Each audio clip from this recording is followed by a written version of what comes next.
Hello, this is Jen August, and welcome to my little show called True Words.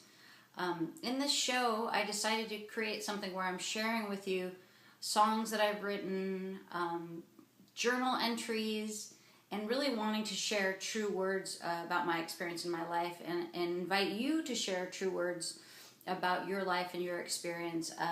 I find in my profession as a business hypnotherapist and success coach, one of the things that people love about working with me in my programs is it's just such a space to share what's really going on. And often in business, we're supposed to be like, oh, everything's great. And the reality of it is that the sound suck is in the word success for a reason, which means that sometimes things are really challenging and you need to share with people and you need to be able to be real. And when you're real, you can get help and support. And true words, the concept of that is that ultimately there are words that were spoken to us as children that were not true to us, but that we took on, and kind of reclaiming words to be able to express who you are and what's true for you. And I thought I would kind of get the ball rolling by sharing kind of how I learned how to get in touch with what's true for me. And this is my first journal ever. If you can see, it's from 1988, and I got it as a gift. And it's got all these like really fun drawings, and it really started off my life journaling. I got this as a present. I don't remember who gave it to me, but I'm so grateful. And it got me in the habit of writing and checking in with myself. And my songwriting is also a way that I was able to check in with myself, and often there's so many influences from the people around us that are telling us who we are, what we need to buy, and it's really easy to lose track of true words coming from our own spirit and who we are. So I just thought it would be fun to share journal entries, to share with you music and songs, and share some song stories. And I was just really compelled to do this, so I hope you enjoy it. And I'm just going to start with my very first page that says, what am I looking forward to in 1988?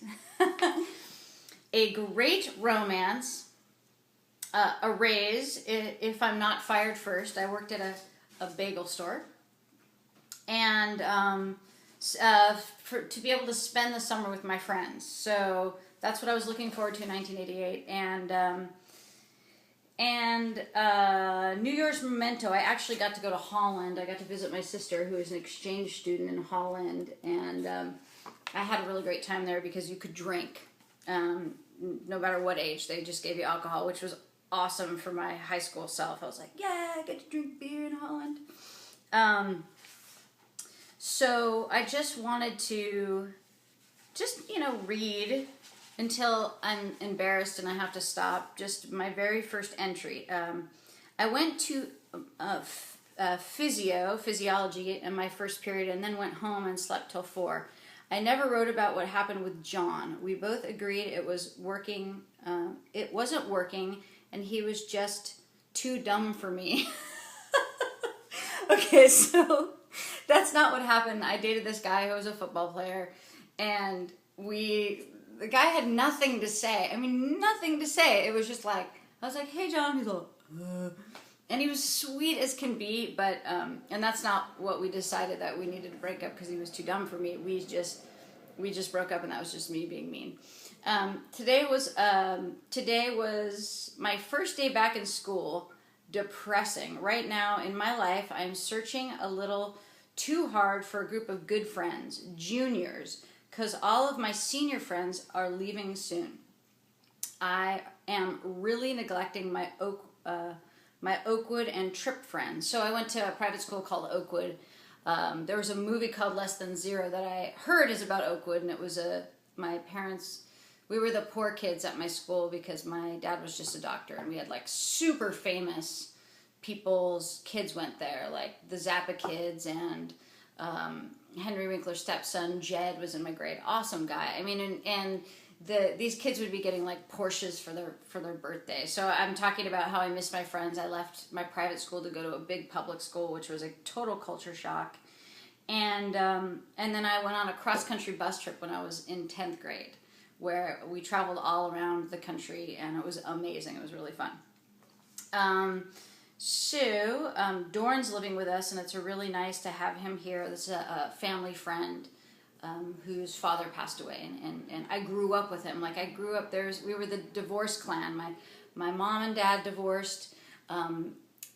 Barbara divorced her husband, and Ezra divorced his wife, and we were like these crazy, hippie kids running around with our kind of glued together family that had 3 parents that were all, divorced their partners.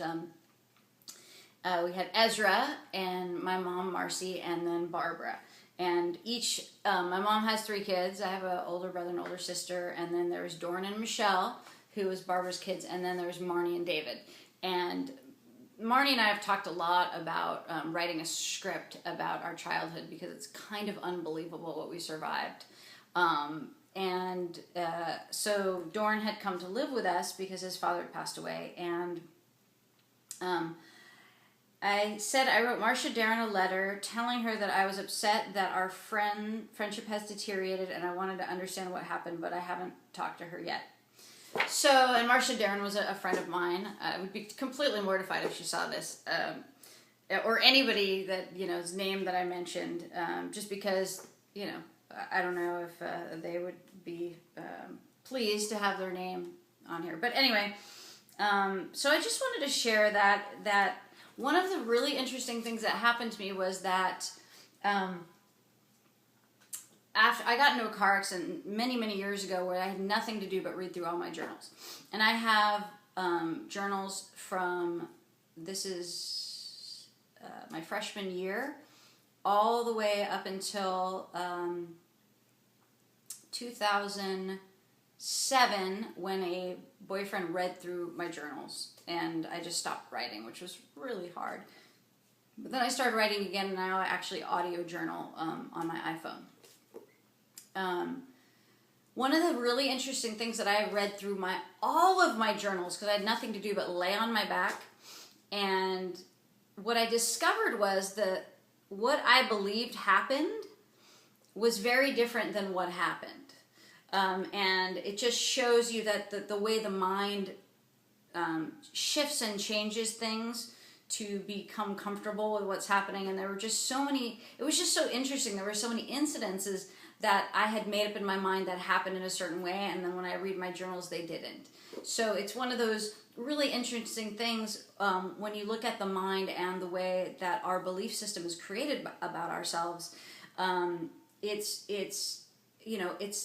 create a lot of myth and a lot of concept, and one of the things that I love about my work as a business hypnotherapist is that there's who we are, the essence of us, and then all the programming that gets put on top of us, and often who we are and who we were told we are can be in conflict with each other, which can create depression and challenges. And I'm sure we'll get to the journals where I was depressed and challenged and wanting to pretty much blow my brains up.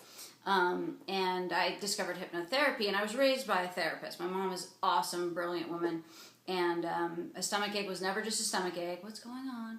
But what I discovered when I discovered hypnotherapy was I was able to clear the beliefs off of me that were not mine, so I could be myself in the world and manifest the things that I was meant to manifest for my mission, because I believe we all came here and we have a mission.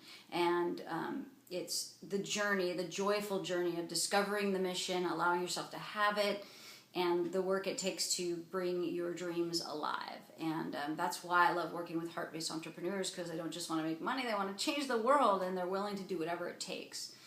So part of the reason why I created True Words was just to kind of share. I'm fascinated with how people are formed. I'm blown away by what creates how we are created, but we also have a choice to create ourselves.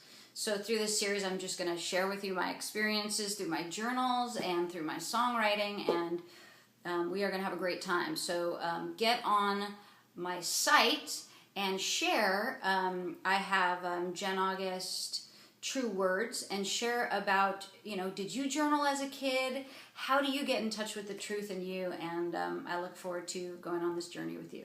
All right, take care.